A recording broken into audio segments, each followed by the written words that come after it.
Doctor Yunus ও EC চূড়ান্তভাবে অনড়। শীঘ্রই নির্বাচনের তফসিল ঘোষণা হতে যাচ্ছে। বিএনপি কোনোভাবেই তফসিল আটকাতে পারছে না। দর্শক, জাতীয় নির্বাচন আয়োজনে কমিশন শতভাগ প্রস্তুত, সরকারও বলছে শতভাগ প্রস্তুত। এখন শতভাগ প্রস্তুত থাকলে 1 সেকেন্ড ডিলে করার কোনো মানে হয় না। এর মানে ফেব্রুয়ারির প্রথম কিংবা দ্বিতীয় সপ্তাহে নির্বাচন হবে, 15 ফেব্রুয়ারির আগে। এটা একদম চূড়ান্তভাবে নিশ্চিত হয়ে গেছে। আনুষ্ঠানিকভাবে তফসিল ঘোষণা করা সময়ের ব্যাপার মাত্র। এবং এ বিষয়েও সব অফিসিয়াল যে প্রিপারেশন আছে এটাও দ্রুত শেষ করছে নির্বাচন কমিশন। কিন্তু এই যে তফসিল ঘোষণা ঠেকাতে বিএনপি প্রাণপণ চেষ্টা করছে। কি প্রাণপণ চেষ্টা করছে? খালেদা জিয়ার অসুস্থতাকে সামনে আনছে বিএনপি। বলছে যে খালেদা জিয়া, আবশ্যের নেত্রী বেগম খালেদা জিয়া অসুস্থ, এই অবস্থায় তফসিল ঘোষণা করা ঠিক হবে না, লেট করেন। কিন্তু না, ইউনূস এবং ইসি এরা অনড় যে খালেদা জিয়াকে আমরা সর্বোচ্চ সম্মান দিচ্ছি, কিন্তু এই কারণে যে গণতন্ত্রের জন্য খালেদা জিয়ার সারা জীবন উৎসর্গ করে দিয়েছেন, সেই গণতান্ত্রিক অভিযাত্রা খালেদা জিয়ার অসুস্থতার কারণে, যেটা ন্যাচারাল অসুস্থতা, বয়সজনিত বা প্রত্যাশিত অসুস্থতা, সে কারণে অথবা কোনো ব্যক্তির কারণে সেই গণতান্ত্রিক অভিযাত্রা আটকে থাকতে পারে না। কোনো ব্যক্তির অসুস্থতার কারণে পুরো জাতি আটকে থাকতে পারে না। সে প্রেসিডেন্ট হোক আর প্রাইম মিনিস্টার হোক আর হুএভার হি অর শি, অবস্থাটা অনেক এরকম। তো বিএনপি খালেদা জিয়ার অসুস্থতাকে সামনে রেখে নির্বাচন স্থগিত করাতে চেয়েছে। দলিল, প্রথমে ওই যে নজরুল ইসলাম খান 2 দিন আগে নির্বাচন কমিশনে গিয়েছিলেন, সেখানে যে মূলত এই কথাটাই বলেছেন যে একটু লেট করা যায় কিনা, কিন্তু এটা গণমাধ্যমে বলেননি বা প্রকাশ্যে বলেননি, এটা এড়িয়ে গিয়েছেন, স্কিপ করেছেন। মূলত গিয়েছেন এটা বলতে, আর বাইরে বের হয়ে সাংবাদিকদের কাছে বলেছেন যে অনিবার্য কারণে নির্বাচন স্থগিত হতে পারে। তো অনিবার্য কারণ কি? ওই খালেদা জিয়াকে নিয়ে অসুস্থতা। কিন্তু এই কথাটা আরো খোলাখুলি বলেছে নাহিদ ইসলাম যে খালেদা জিয়া অসুস্থ, বিএনপিকে প্রিপারেশন নেওয়ার সুযোগ দেওয়া উচিত, নির্বাচন স্থগিত করা উচিত, অথবা তফসিল একটু ডিলে করা উচিত। এবং এটার কন্টিনিউশন ভিপি নূরের বক্তব্য। ভিপি নূর বলেছেন যে খালেদা জিয়া অসুস্থ, অতএব কোনো অনিবার্য পরিস্থিতি আসলে আমরা আশা করি সরকার বিবেচনা করবে, এর মানে একটু দেরিতে তফসিল ঘোষণা করবে, বিএনপিকে তেল দেয়া। যদিও বিএনপির একাংশ মনে করে যে খালেদা জিয়া এবং তারেক রহমানের যাই হোক, নির্বাচন যথাসময় হওয়া উচিত। আর একাংশ নির্বাচন চায় না, তারেক রহমান নিজে নির্বাচন চায় না, কিন্তু যারা তারেককে বাদ দিয়ে প্রধানমন্ত্রী হওয়ার স্বপ্ন দেখছেন তারা নির্বাচন চায়। সালাউদ্দিন এই জন্য ব্যাপক প্রচারণা চালাচ্ছে।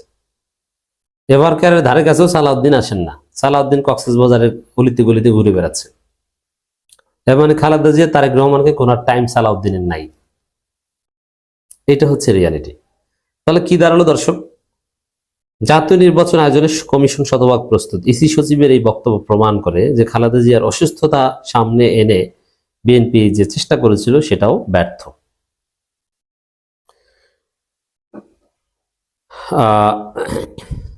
তো দর্শক, আসন্ন ত্রয়োদশ জাতীয় সংসদ নির্বাচন ও গণভোট আয়োজনে নির্বাচন কমিশন এখন শতভাগ প্রস্তুত বলে জানিয়েছেন ইসি সচিবের সিনিয়র সচিব আখতার আহমেদ।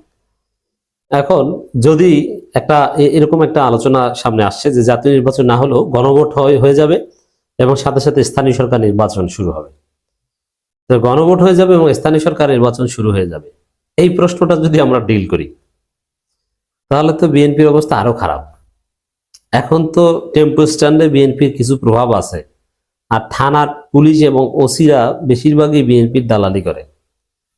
কিন্তু গণভোট হয়ে গেলে এবং স্থানীয় সরকার নির্বাচন হলে এই টেম্পো স্ট্যান্ড এবং থানায় বিএনপির কোনো প্রভাব থাকবে না। বিএনপি, আমরা তো বলেছিলাম যে 8 বছর পর বিএনপি ধ্বংস হবে। 8 বছর না, 8 মাসও লাগবে না বিএনপি ধ্বংস হতে।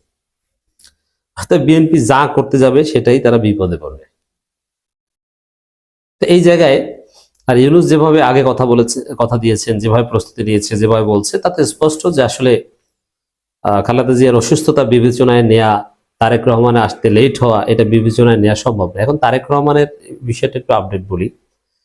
আগামী শুক্রবার তারেক রহমান দেশে আসতে পারেন এরকম একটা প্রস্তুতি তার নিজের পক্ষ থেকে আছে, আমি এটা জানতে পেরেছি। আগামী ফ্রাইডে বাংলাদেশে আসার একটা চেষ্টা করছেন। এখন আগামী ফ্রাইডে আসবেন আবার আসবেন না, যদি নির্বাচনের তফসিল ঘোষণাটা ডিলে করানো যায় তাহলে আর আসবেন না। আর যদি আগামী শুক্রবার আগে তফসিল ঘোষণা হয়ে যায় তাহলে তারেক রহমান আসতে পারেন, সম্ভাবনা আছে। এই হচ্ছে বাস্তবতা। তবে আসলেও বিপদে পড়বেন, না আসলেও বিপদে পড়বেন। আসলে বিপদে পড়বেন এতদিন বলে আসছেন যে এটা একক সিদ্ধান্ত নয়, অবারিত সিদ্ধান্ত নয়, তাহলে আপনার বাধা ছিল কোথায় এবং কার সাথে আলোচনা করে কিভাবে সিদ্ধান্ত নিয়েছেন একটু বলেন, তারপর আসেন। সেটা না বলে যদি হুট করে দেশে আসে তাহলে তারেক রহমানের অথেন্টিসিটি, ক্রেডিবিলিটি প্রশ্নবিদ্ধ হবে। আর যদি সত্যিকার অর্থে কোনো বাধা বিপত্তি থাকতো, আছে, তারপরে এসেছেন, তাহলে তো সিকিউরিটি থ্রেটে পড়েছেন। ওইভাবে সিকিউরিটি থ্রেট নিয়ে তো রাজনীতি করা যায় না। আপনি বুলেট প্রুফ গাড়ি থেকে কল্লা বের করা রাজনীতি করবেন, যে বুলেট প্রুফ গাড়ির মধ্যে থাকবেন আর ফাঁকে ফাঁকে একটু কল্লা বের করবেন। এই কল্লা বের করা রাজনীতি জনগণ পছন্দ করে না এবং জনগণ তাদেরকে ভোট দিবে না, এটা আর এক সমস্যা। রাজধানীর আগারগাঁও নির্বাচনী প্রশিক্ষণ ইনস্টিটিউট ইউএনডিপিও reporters forum for election and democracy সহযোগিতায় আয়োজিত ত্রয়োদশ সংসদ নির্বাচন উপলক্ষে সাংবাদিকদের প্রশিক্ষণ কর্মশালায় তিনি এসব কথা বলেন। নির্বাচন কমিশন সচিব, ইসি সচিব অত্যন্ত গুরুত্বপূর্ণ পোস্ট এবং তিনি গুরুত্বপূর্ণ দায়িত্ব পালন করে যাচ্ছেন। এক পর্যায়ে ইসি কতভাগ প্রস্তুত, এই প্রশ্নের জবাবে ইসি সচিব আক্তার আহমেদ বলেন, এখন আমরা শতভাগ প্রস্তুত, দ্যাট ইজ ভেরি সিগনিফিকেন্ট। এবং নির্বাচন কমিশন শতভাগ প্রস্তুত। শতভাগ প্রস্তুত হলে তফসিল পেছানোর কোনো অনিবার্য কারণ আসবে না। খালেদা জিয়ার অসুস্থতা নিয়ে বিএনপির রাজনীতি ব্যর্থ। কর্মশালায় গণপ্রতিনিধিত্ব আদেশ 1972-এর সর্বশেষ সংশোধনী সহ নির্বাচন পরিচালনা বিধিমালা 2008 সর্বশেষ সংশোধনী সহ এবং নির্বাচন কর্মকর্তা বিশেষ বিধান আইন 1991-এর পরিচিতি বিষয়ে তিনি সাংবাদিকদের প্রশিক্ষণ প্রদান করেন। নির্বাচন তফসিল ঘোষণার বিষয়ে ইসি সচিব বলেন, এখন পর্যন্ত তফসিল ঘোষণার দিন নির্ধারিত হয়নি। এর আগে গত 29 নভেম্বর শেরেবাংলা নগর বালিকা উচ্চ বিদ্যালয়ে ইসি আয়োজিত মক ভোটিংয়ে, এই মক ভোটিং নিয়েও নানান কথা চলছে, যে অনেকে বলছেন যে মক ভোটিং এটা সারা বাংলাদেশে হওয়া উচিত। মক ভোটিং কি? এটা একটা এক্সপেরিমেন্ট, যে অরিজিনাল ভোটের আগে একটা পরীক্ষামূলক প্রশিক্ষণমূলক ভোট, এটা সাধারণত প্রশিক্ষণ দেওয়ার জন্য বা ফিজিবিলিটি স্টাডিজের জন্য করা হয়। এটা সারা দেশে করা উচিত বলা হচ্ছে।